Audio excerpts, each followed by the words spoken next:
Hi everyone, welcome to King's Fine Woodworking. My name is James.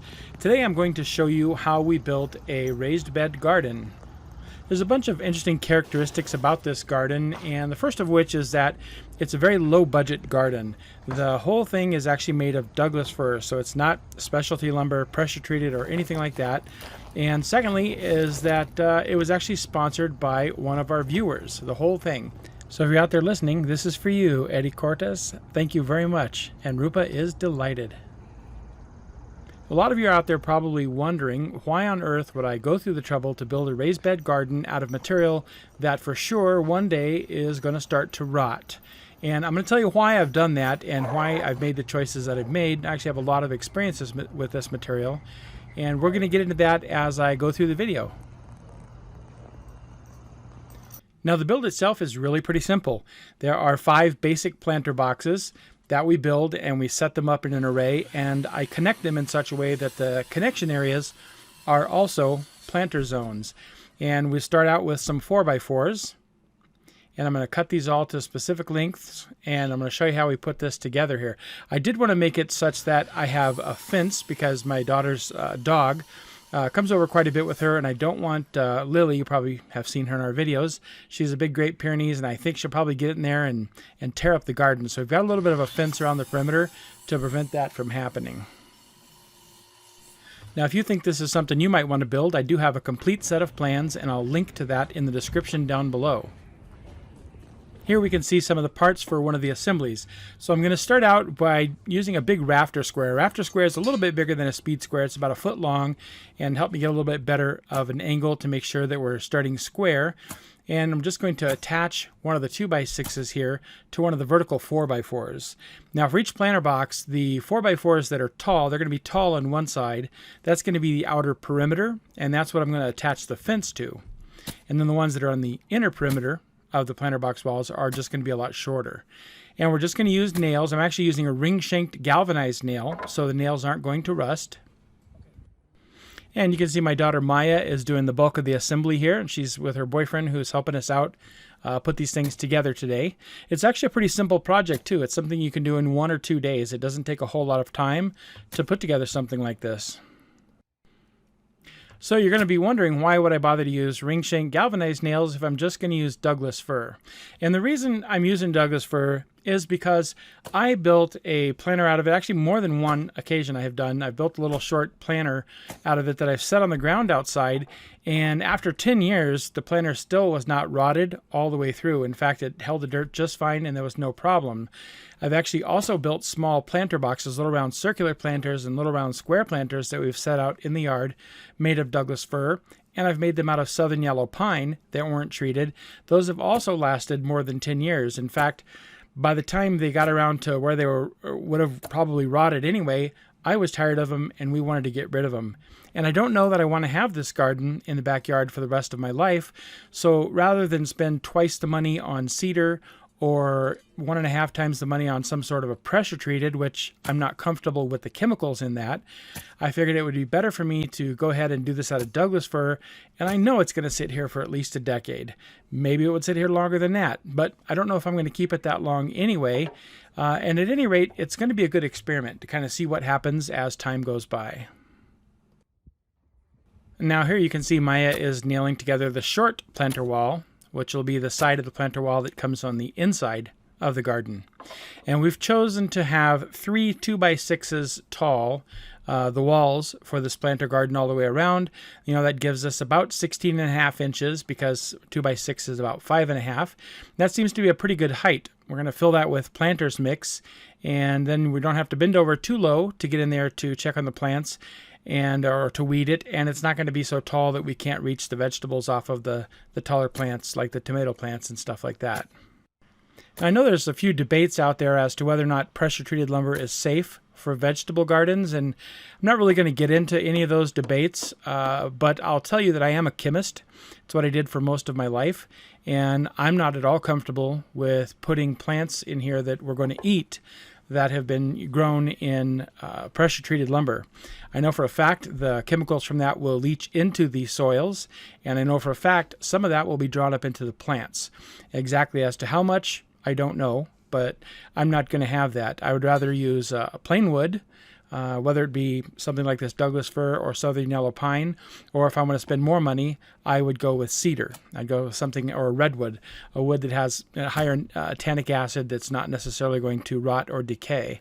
But I would never use a pressure-treated lumber for anything that I build.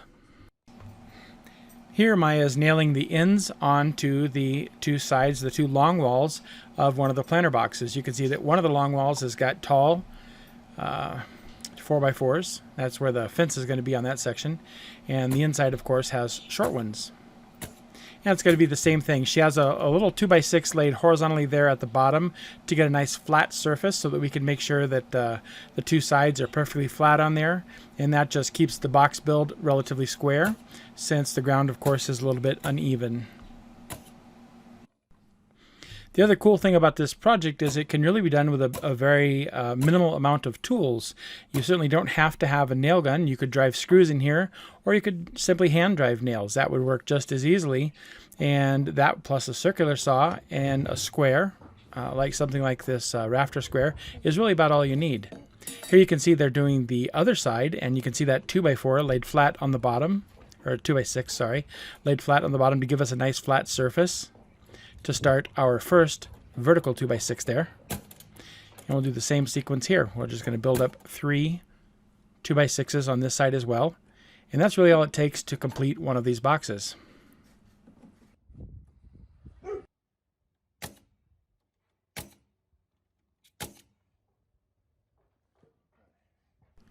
We did do one additional step here. I've located the center of the box. I've kind of marked out a spot to put a 2x4 on. And I'm going to, or a 4x4 in this case, a 2x4 or 4x4, either one would work. I just used some scrap lumber in here. We're going to affix this to the sides, one on either side, and then we'll put a board between them in order to prevent these walls from pushing apart. Over time, I think that these walls would probably stretch a little bit or be pushed out a little bit once it's filled with dirt and the pressure gradually builds up. I don't think it would happen for a couple of years, but we're going to put this in here so that this lasts a little bit longer anyway.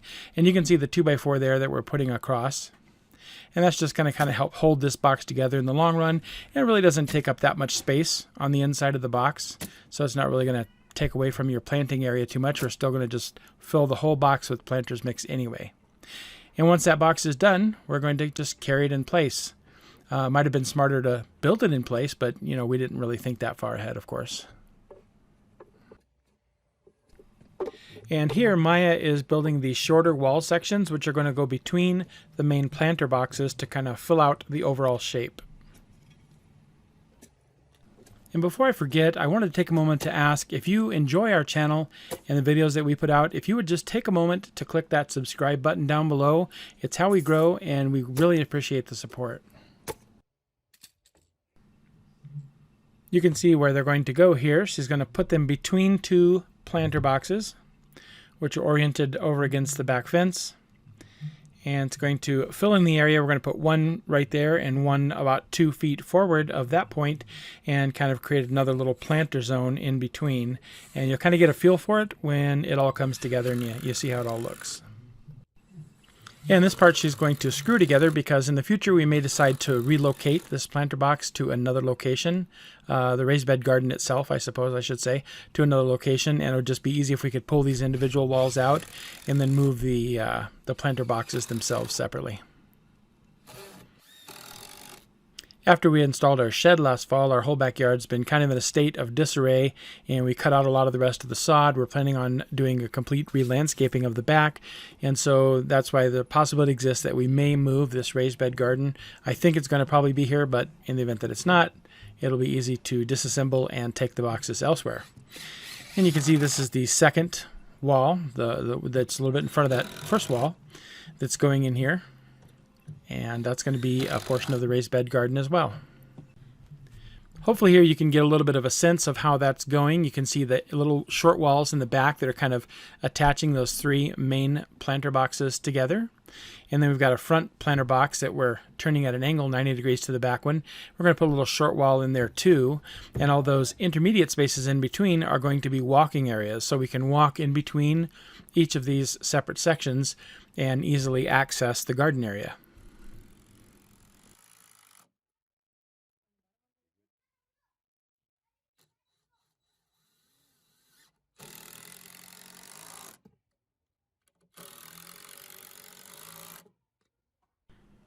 Once those are all up, we are going to install a landscape fabric basically on the inside perimeter of the walls. Well, the reason we're doing this is not so much to prevent the walls from staying in contact with the dirt, but mostly so that the dirt doesn't pour through the walls. When we water the garden and it turns muddy, some of that mud might tend to leak through the gaps in the 2x6s, especially over time when the 2x6s shrink a little bit. And then the outer portion of the walls would look pretty ugly, especially if we have a nicely landscaped yard. And this is just going to prevent that from happening. We won't put any landscape fabric down on the bottom because in the event that we have any plants that have very deep roots, we still want to have soil down there for the roots to go ahead and access that area as well.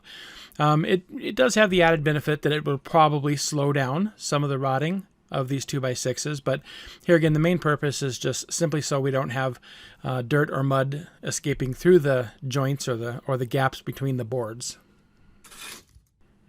Once those were all up, we ordered a few yards of planter's mix, which is a combination of topsoil, peat, and manure from a local garden center, and they delivered that for us. And we're going to go ahead and fill the boxes. You can see right there at the front we have a short section where we don't have the wall in place so that we can get the planter back there a little bit quicker. We'll put that in right at the end. And they put a little bit of cardboard over the top so as not to chunk up the edge of the wood there. But this is what it all looks like. So you can see our walkways are clearly defined. All right, and this we're going to fill up this last area here now finally. That most of the planters have been filled with dirt. Of course, this might have been smarter before we put a little bit of dirt in here, but I think we thought it was a little closer than it really was. And these are just going to be the last two walls that go into place, and that will finish off the entire planter structure.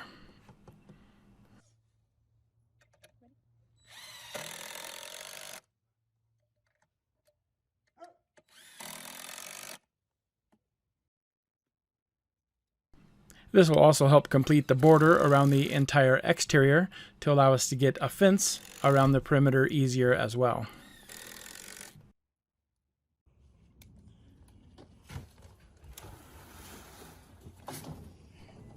Okay, so once these get filled with planter's mix, there's one more thing we are going to do to try to protect these just a little bit. Just on the end grain of the tops of the 4x4s and 2x4 posts, I'm going to put anchor seal. You could also put latex paint, something like that on there.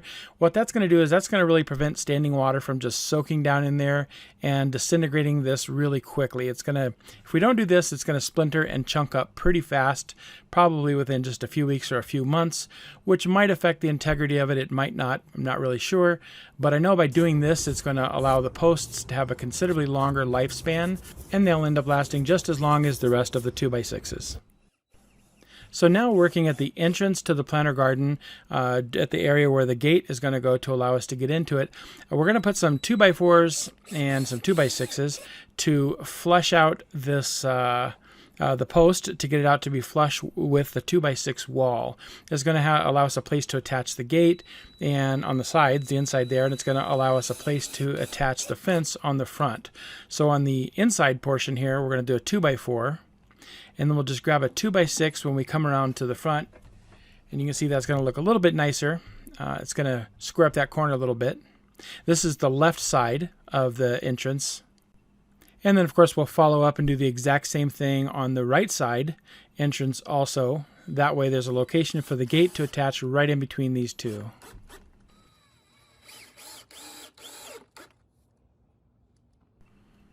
After that, we're going to jump to the two sides, and we're going to just raise a 2x4 up to the top of that 4x4 post, it'll create kind of a rail that goes across that section, and that's going to end up functioning as a place for us to attach the fence at the top.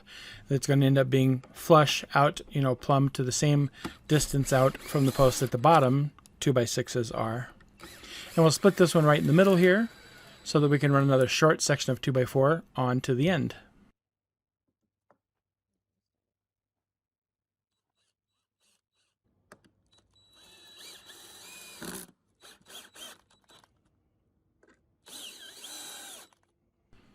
And we've cut this 2x4 on the right side about 1.5 inches long, so it's going to come out flush with the outside of the 2x4 that goes along the top in the front.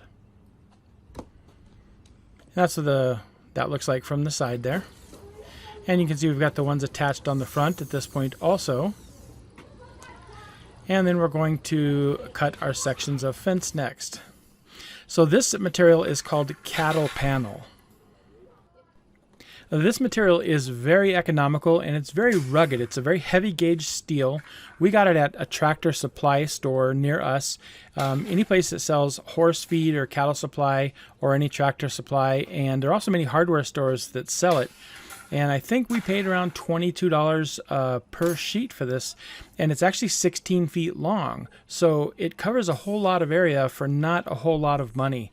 I think four or five sheets or something covered the whole perimeter of this. So it wasn't really too bad. And it'll positively keep the dogs out. And I think it's 50 inches wide. So about 4 foot 2 inches wide. Now a U-shaped nail would have been better here, but I didn't have any. We couldn't find any. In fact, our local store was out, and so we just put a little square nail, a U-shaped nail, kind of one that holds electrical Romex wire down, and we'll replace those later when we get some U-shaped ones in stock.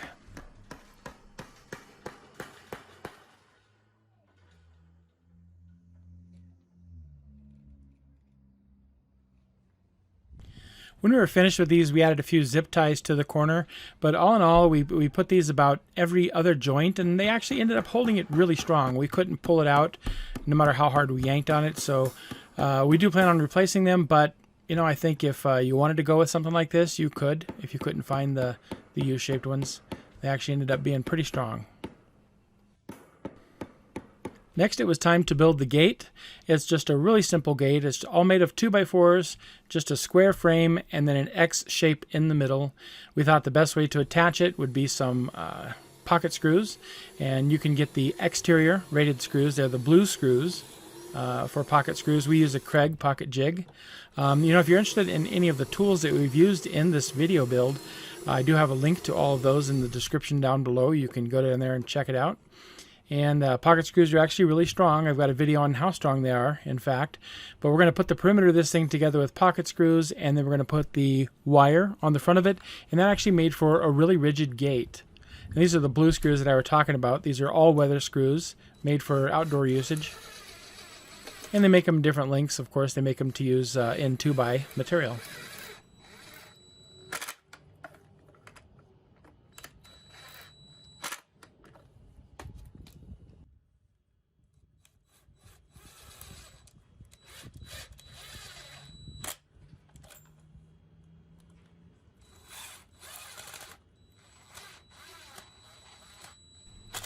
The easiest way to cut out the piece for the center is simply to set the square gate on top of it and then trace out where you want to cut this diagonal brace.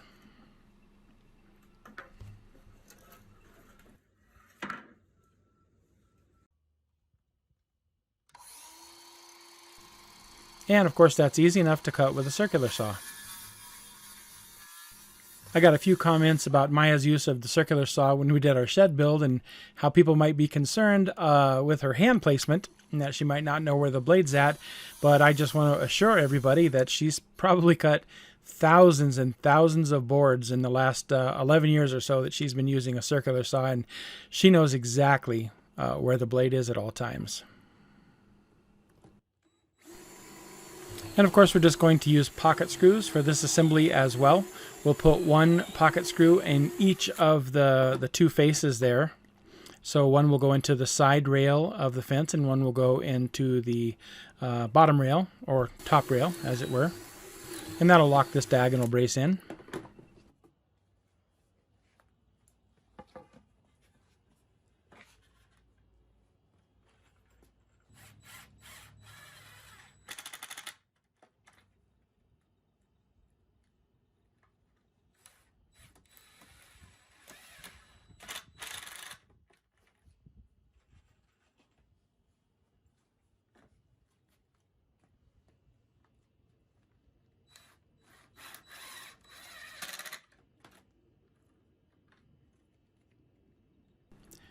Once you get these diagonals in, it really locks up the strength of this gate, and the gate isn't going to sag over time.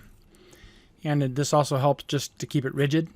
We're going to do another brace in the middle, and we're going to do the same thing. We'll set the brace underneath the gate itself, and we'll draw lines where we want to cut it off.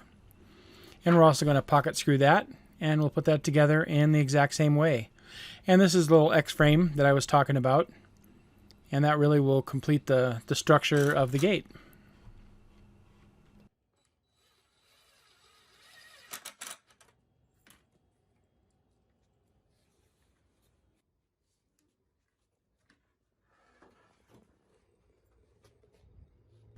Next, we're just going to put normal fence mounting hardware on it in order to attach it to the planter garden itself.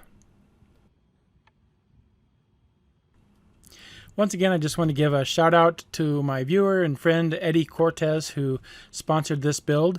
And if you guys found this build interesting at all, if you enjoyed it, you might want to check out their website. Him and his wife, they have a website. It's called bathhandmade.com. It's BATHE handmade.com, and they sell bath products, I think candles, soaps, things like that. It's a great website. They're really good people. So if you're in the market for something like that and you like this video, then maybe check them out and see if there's something there that you need. I'll put a link to their website in the description down below. And thanks again, Eddie.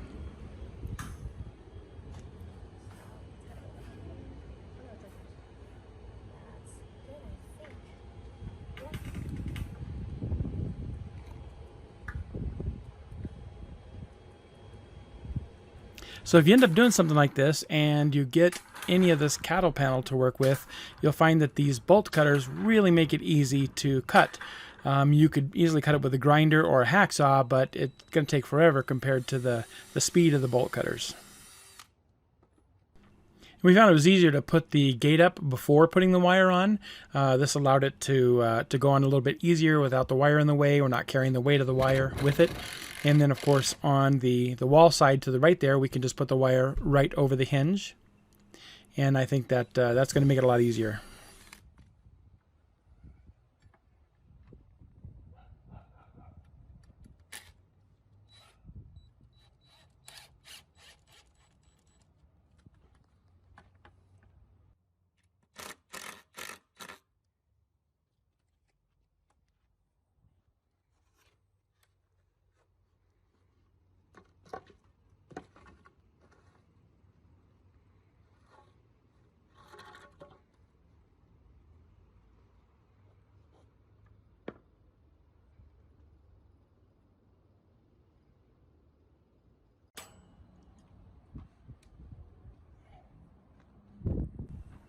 And of course, we're going to need a latch. Otherwise, Lily is going to find a way to open that gate and get in there. So we didn't secure this corner of the cattle panel down because we knew we'd have to trim out a little section of it in order to get the latch on. And so Maya's boyfriend has done that. And so they're going to go ahead and attach that latch next.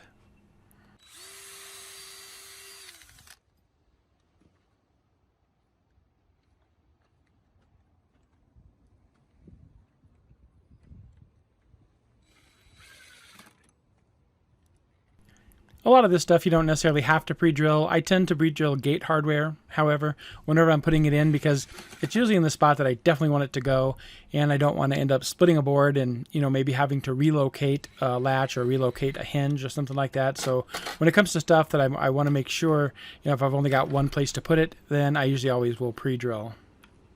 And it looks like the gate functions pretty well there. I think the next step is to get some metal on it.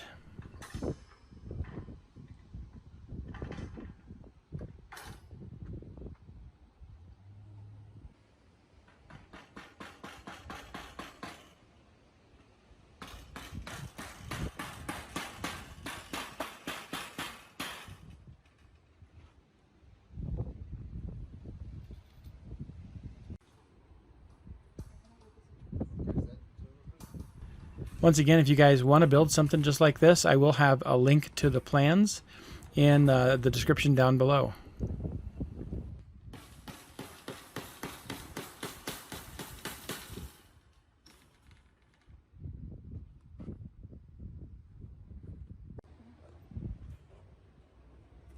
And here's where on the corners I said we'll put some zip ties.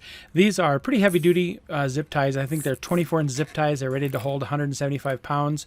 So we put a few of these around the corners just to give it a little bit of extra strength until we get the U-bolts in. I'm not 100% sure if these are necessary, but we decided to put them anyhow.